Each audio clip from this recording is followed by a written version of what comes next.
To the 6th DM Diary of the Throne of Rihdar. This week, I will be making this video. However, this game has been played several weeks ago as I have not been very proactive in making this. However, in coordination with the game, my players have just now finally managed to get rid of Sothis the Everborn with the help of a few of the members of the Twilight Redemption. They are now leaving his lair, but this week, whenever they leave, my dear gnome player, Kit, gets a strange message in his head from a being called the Guardian. Now my players, I might have mentioned it before, but my players have a thing called icon dice. Icon dice come from another RPG called the 13th Age. My version of it is a little bit modified, but for the most part, they are simply dice allocated to important NPCs in the world that your characters or your players can select at the creation of their characters. More or less, it helps them have connection to people and have a better backstory. So Kit here gets this strange, dreamlike message from the Guardian. As they're trying to leave, the Guardian more or less tells him, go back inside the lair and put... Now, these are key words. It says, put the last victim of Sothis the Everborn into the blood of pool, or the pool of blood that he was bathing in. And this pool of blood is like this giant pool of blood with these rots and these mushrooms and things around it that is a bit staple and very disgusting inside of this lair. So Kit wants to follow these orders as he thinks it'll help him reach his end goal. So he goes back inside, tells the party, and convinces them to come inside with them eventually. And this is where I learned an important lesson. I knew this, but I never really experienced it. Your words as a DM mean everything. And if you say something even slightly different than what you mean, it'll have effects that you will realize, and you'll be like, wow, I didn't think that's what's going to happen.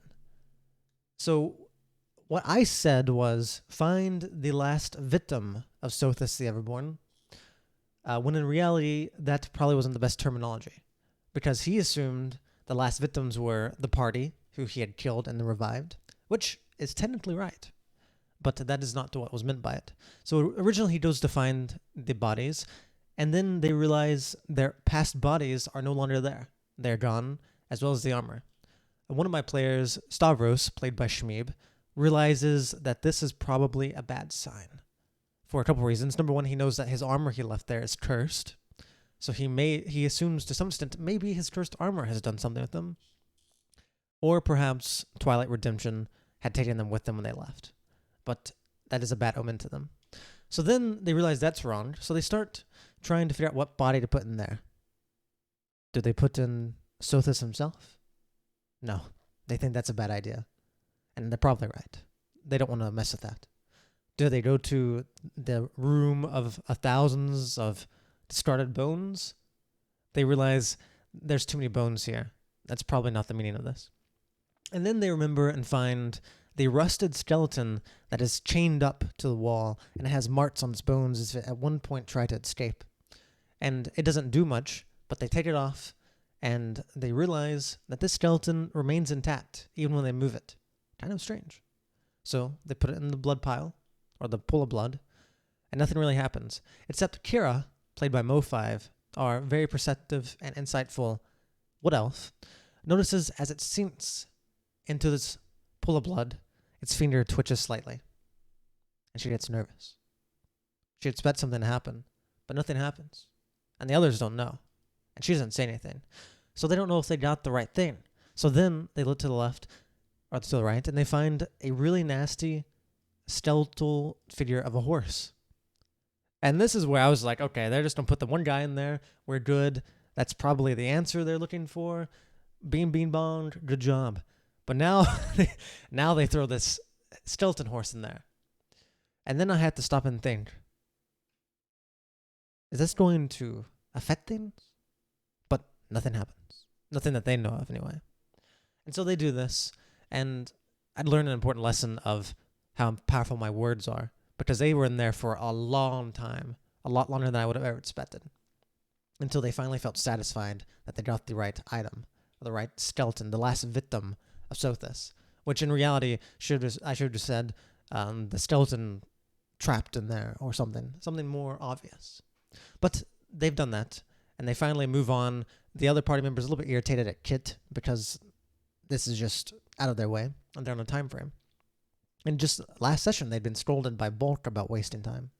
So they leave, being guided by Crockrell, the frog friend who they made. And this is where I pull out another thing. They meet a Frogollian who's running away named Jester or Ulp.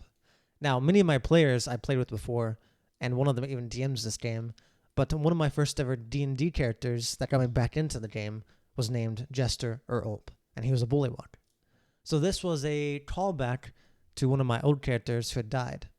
I am a strong believer in the idea that all D&D worlds are connected in some way. Not maybe they're the same world, but the universes are almost connected, like there's a multiverse by chance or something similar.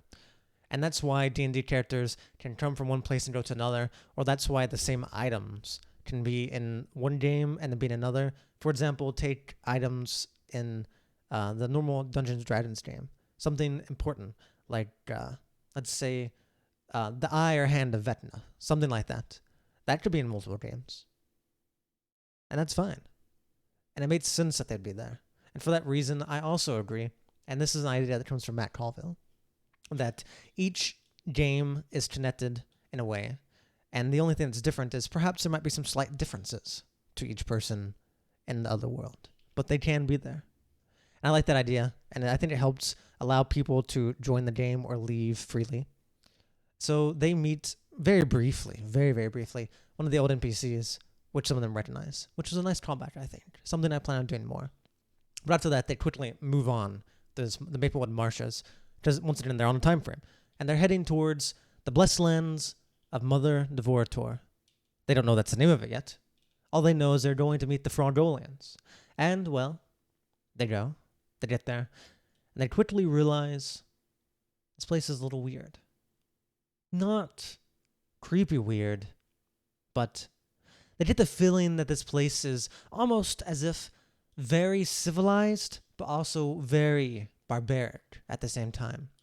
They see people marching and training, guards, but then they see what they can tell are most likely the female bullywugs, or as they now learn, they're called Frogollians. That they're chained to one another, and that they don't fight, they don't do anything, they just walk around chained to another partner, you assume. And they weave baskets and do things like that. That there's obviously a barbaric nature to how they see things. And they go in, and as they're going in, Hawkins, played by Swills, a lizard folk. I had previously told him this as well, but bullywugs and lizard folk have a very high hatred to one another for their past relations in the nation that most of them come from. So the bullywugs start glaring at Hawkins, and all of them, they pass, let them come through with the guidance of Crockrell, but they all start following them until there's a huge group of bullywugs who are behind them. And they get to this really open area where there's this short, stagnant water, and they see this very large, giant Frogollian who isn't wearing much clothing in the distance. And Crockrell jumps off of these rickety bridges that they walk on to stay out of the swamp water into the water, and they go before this large Frogollian, and they bow. And he's greeted with, "What have you come here? I am Lollyhops, the 7th Frogollian. What business do you have with me?" As they meet Lollyhops, the 7th Frogollian, the leader of all the Frogollians. A very large, lightly dressed Frogollian, who doesn't seem to be overly wise, but in his own regards, very intimidating. As they look around and they realize there are thousands of Frogollians being trained here. This is not just some rickety old village. This is like a war camp. There's a lot of organization, a lot of dedication and training. It is very different to what they had expected. Very different to what Hawkins knew about the bullywugs from where he comes from. But as they're talking, one of the bullywugs gets up and starts speaking in his language, and the other Frogollians start chanting behind him. It turns out that they don't like Hawkins. They wish to do a traditional duel with him.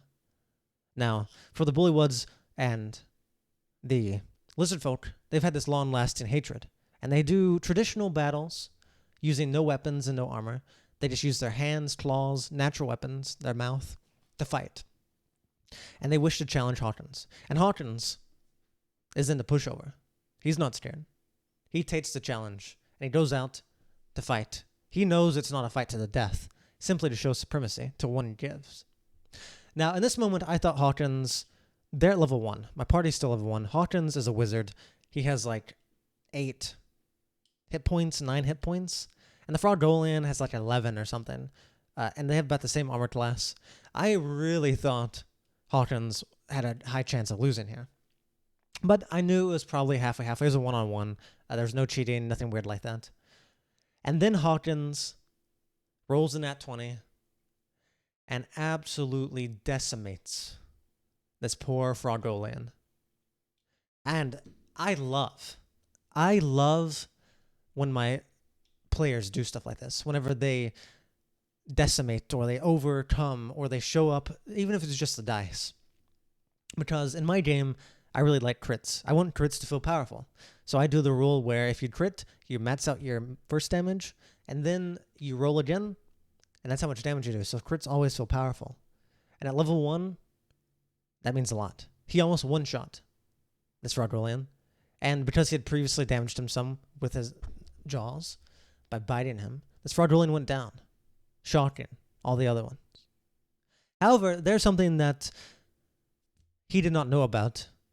He did not know the actual risk of this. The risk was, if he loses, they would hear him out, but they would be at a disadvantage for anything persuasion. They would not be looked kindly upon. They'd be looked as weak. And for that reason, I didn't make him aware, because it would have potentially raised the stakes, but I didn't want him to know this. And if he lost, and if he won, the opposite. They'd look at him and his group more favorably, they'd believe him, and they would respect them. And even on top of this, Krokl had explained before this fight that they had defeated some of the green men, some of the vegetarians, and they had also defeated, he said, by themselves, deciding to lie about them needing help, that they had, by themselves, defeated Sothis, the Everborn, who is a sworn enemy and a huge nuisance and a horror to the Frogollians. But though even Krokl, a very respected member, said that they didn't believe him very much. But after this duel, they believed him. They believed that these folk had wiped out one of their biggest enemies and were very powerful. So they begin to talk, and they go on for why they're here. They're here to negotiate and figure out why they're sending people to Aldania's Grove and bothering her. And they quickly realize that it's not what they thought. And they also notice something else. There is a what at first they think it's a Dragonborn, but Hawkins quickly realizes, using his icon dice, that he had had a conversation before where one of his Dragonborn friends had actually told him about a fake Dragonborn who you cannot trust. They look like Dragonborn, but they're not, and you can't trust them. And he doesn't know exactly what this creature is, but he thinks it might be one of them. But this is the Pythonesium, the head advisor and the prophet of Mother Devorator. And he doesn't speak to the party, but he very often whispers in the ear of a lollyhops before he talks. And then lollyhops, as if thinking, will change what it seemed he was about to say, as if he's being influenced. And very quickly, the party, after noticing this, they don't really look into it, but they listen. And they realize Lollyhops doesn't want to be at war with the Vegetans. Instead, he actually is enamored by Aldania Petalfeet. He loves her. He wants her to be his queen.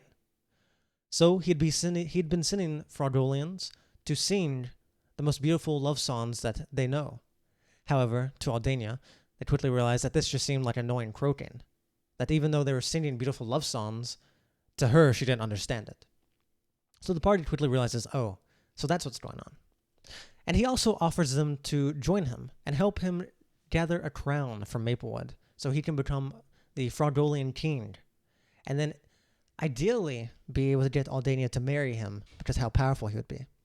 But they're not interested. But they do agree to help him out a little bit. With the advice of Pythonesium, they decide to send Aldania a few flowers to show his love for her. So they get some very beautiful flowers called swamp lilies. They smell very nice, and they're very fragrant, and they don't smell anything like the swamps, so they really stand out in these marshes. So they get ready to get these. But before that, the ritual is beginning. The Frogollian who they had fought and Hawkins had destroyed has now been tied up to a post in the swamp, and all the Frogollians around start chanting as Pythonesium walks out to the center and starts brewing something in the swamp. They start chanting. So they start jumping. Until eventually, the water starts to suck deeper and deeper into this dark cave at the end of this water, as if the stream goes in and vanishes into nothing, into the void. The water starts going in deeper and deeper until they hear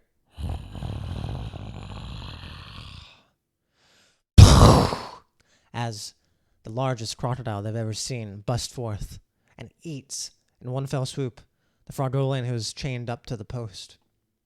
Now, when I say the largest crocodile, this crocodile is as tall as a castle wall. It is likely 120 feet long and 35 feet tall.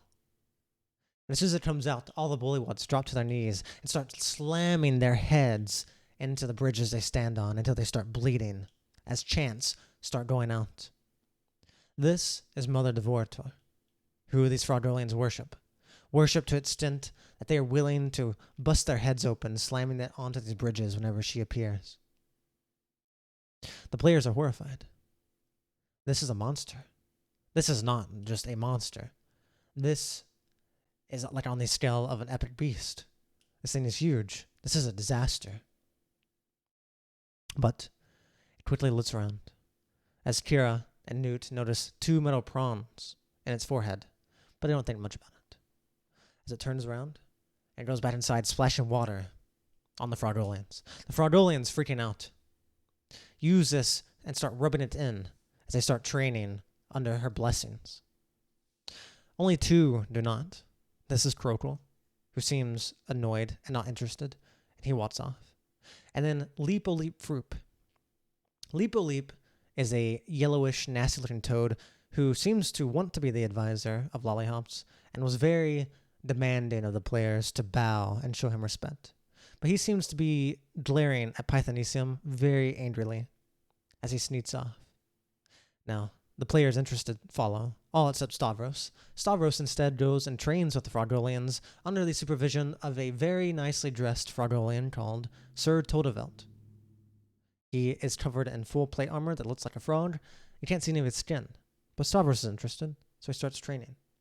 But the others sneak off with Leap-o-Leap Froop until they catch him sneaking into a house, where he catches them, and they decide to help him. It turns out he is going to poison Pythonesium, who uses potions to get magic, so he can defeat him in a duel and regain his title as the advisor under Lollihops. You see, he's not satisfied with the title Leap-o-Leap. The title Leap-o-Leap is given to the best shaman in the village. However, he's only been given this, he expects, out of pity, even though he knows he's the best. So they decide to help him. They go inside. Kira's looking around, and she sees a few chests she looks through. She sees some common clothes, a flute that she thinks is a little strange. Then she sees a book called The Blessings of Mother Devortor, which turns out to look like a holy scripture Pythonesium is in writing. At the very end of it, it reads along the lines of, "To regain the power of Mother Devortor, there must be a giant feast. Otherwise, she will no longer give us her blessings, and she'll abandon us, her followers," letting Kira realize that a disaster may really be brewing. Perhaps, as she noticed, perhaps they'll send Mother Devortor into the town to kill the civilians while they get the crown to make Lollihops the King Frogollian. But she doesn't think too much. She watches Froop poison the cauldron. After he poisons it, she seems to have a change of heart, though, as Kira writes a quick letter warning Pythonesium on this book And then they leave. Now, I would like to say I've also learned an important lesson from this. My dear Mo5, who plays Kira, does take notes. Quite a few of my players take notes, which I'm very, very thankful for. But I had looked through their notes, and I had read a name. It was called Lupo Loop. No, it was called Lupo Loop Loopy. Or Loopy Loop Loop, or something like that. And I was looking through their notes, and I'm like, what the hell is a Loopy Loop Loop? Why are they taking these notes? And then I realized Mo5 had written down Leapo Leap Froop as Loopy Loop Loop Loop. And whenever I read this, I cried. I was literally in tears. I was in tears for so long. I was in tears for ages because of how wrong it was. I don't know. I'm off topic, but I thought it was really funny. So I decided to start helping my players by giving them names of stuff, so they don't have to have these ridiculous names, and whenever they try and look at their notes, not know what they're looking at, or use the wrong name, and instead get in trouble in the world because they don't remember the name properly. But I've now started looking at my players' notes, and there's a lot of moments where it's really funny looking at what they say. But then my players, after that, they'd left to watch the duel between Leap and Pythonesium. Before this, they'd actually ran into Crocrel, who had been fighting in a fist fight with Frogkiller. They Frog with One Eye, who had accidentally shot several of his friends during the previous encounter when they were caught by Sothis Everborn. And it seems Crocrel really gave it to him. The players didn't interfere, but they were rather impressed with his ability and supported him in it. But then the duel was happening, so they decided to watch. During the duel, it turns out Pythonesium must have not noticed that letter, as he drinks a potion, as obviously he's poisoned. Taking this to his advantage, Froop quickly takes advantage of it and pins him to the ground, gets him in a losing state, where he's about to kill him or make him surrender. It looks like it's over, but then suddenly, Mother Devorator etches her way out of the cave where they're fighting. Froop, thinking victorious, he raises his hand and bows to Mother Devorator as he kicks Pythonesium towards her as a sacrifice. As he turns around, embracing his victory and putting his staff into the air, as he's now finally regained his title as advisor. He is now, once again, the strongest shaman in the blessed land of Mother Devorator.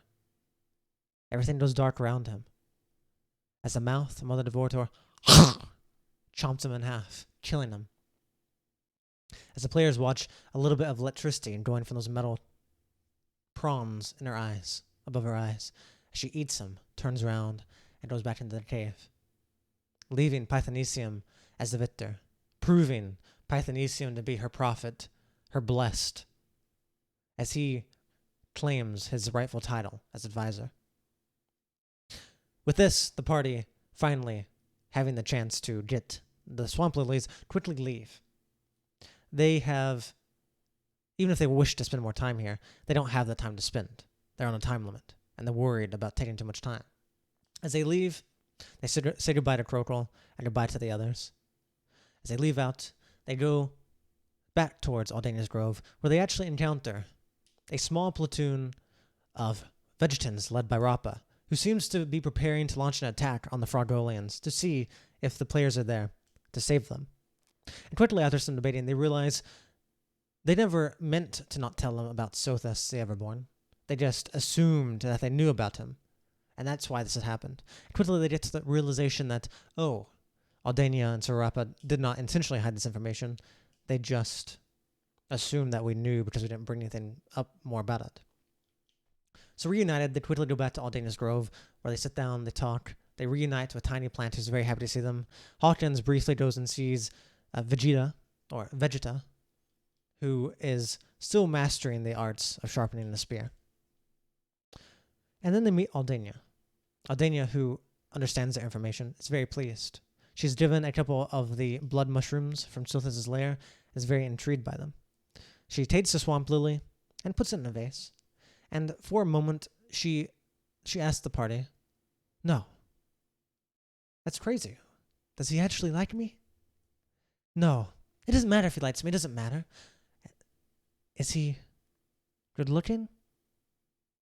The players amused tell her that she could probably do better, and she kind of moves on from the topic. Probably for the best. And later in the night, as a reward, as she promised, she decides to give the players her blessing, the blessings of a witch. She takes them outside, near some lights. She starts to hum and sing a very beautiful song. She dances across from the water as spirits start to dance in the water with her, as red spirits glow in the trees, flashing, creating little lights, as the earth spirits raise from the ground and start humming along with her, as the vegetants all hum with her as well. She sings, and then she starts to speak. Her words etch like lightning in the air, as the words and the blessings fly towards the bracelets given to the players by Tiny Plant, imbuing each bracelet with the power of a witch's blessing.